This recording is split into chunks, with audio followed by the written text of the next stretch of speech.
উত্তরাকে মানুষ কেন যে গ্রাম বলে আমার মাথায় আসে না। এই দৃশ্য দেখার পর উত্তরাকে গ্রাম বলাটা রীতিমতো অন্যায়। আজকে চলে আসছি উত্তরাতে নিউলি ওপেন হওয়া প্যান এশিয়ান রেস্টুরেন্ট নুক রুফটপে।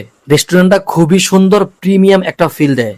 ইনডোরটা খুবই ক্লাসি অ্যাস্থেটিক একটা ভাইব পাওয়া যায়। প্রতিটা কর্নারই খুবই সুন্দর করে ডেকোরেট করা এবং আউটডোরটা একদম গ্রিনারি বেসড, খুবই চমৎকার। এক পাশে বিশাল বড় লেক আর এক পাশে বড় বড় গাছগুলোর সাথে খুব সুন্দর একটা ঝর্ণা। প্রতিটা কর্নারই একদম ফটোজেনিক। আর সন্ধ্যাবেলা যখন এই হ্যাঙ্গিং লাইটগুলা জ্বলে ওঠে, জায়গাটার মধ্যে খুবই অ্যাস্থেটিক একটা ভাইব চলে আসে। আচ্ছা, এই নুক রুফটপের লোকেশন হচ্ছে উত্তরা 7 নম্বর সেক্টর, হাই কেয়ার হাসপাতালের ঠিক পাশেই। এবার আসি তাদের ফুড সেগমেন্টে। তাদের ফুডগুলোর প্রেজেন্টেশন খুবই চমৎকার। প্রতিটা আইটেমই খুবই টেম্পটিং লাগতেছিল দেখতে। প্রথমেই ট্রাই করেছিলাম তাদের সুশি।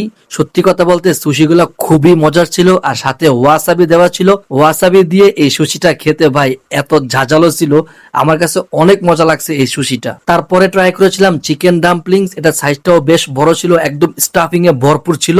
তবে এটার টেস্ট আমার কাছে এভারেজ লাগছে। তবে চিকেন নানবানটা ছিল একদম লাজবাব। উপরে ক্রিস্পি, ভিতরে একদম জুসি একটা চিকেন, উপরে সুন্দর করে একটা মেয়োনিজ দেওয়া। প্রতিটা বাইটেই হেভেনলি একটা টেস্ট পাইতেছিলাম। এটা একদম মাস্ট রেকমেন্ডেড একটা আইটেম। তারপরে ট্রাই করেছিলাম ফ্রাইড রাইস, সাথে একটা চিকেন চিলির মতো একটা কারি ছিল, নামটা আমার খেয়াল নেই। তবে এই দুইটার কম্বিনেশনটা একদম ঠিকঠাক ছিল। তাদের ড্রিঙ্কস গুলোর প্রেজেন্টেশন ছিল খুবই চমৎকার। তার মধ্যে এই মকটেলটা খুবই কালারফুল ছিল।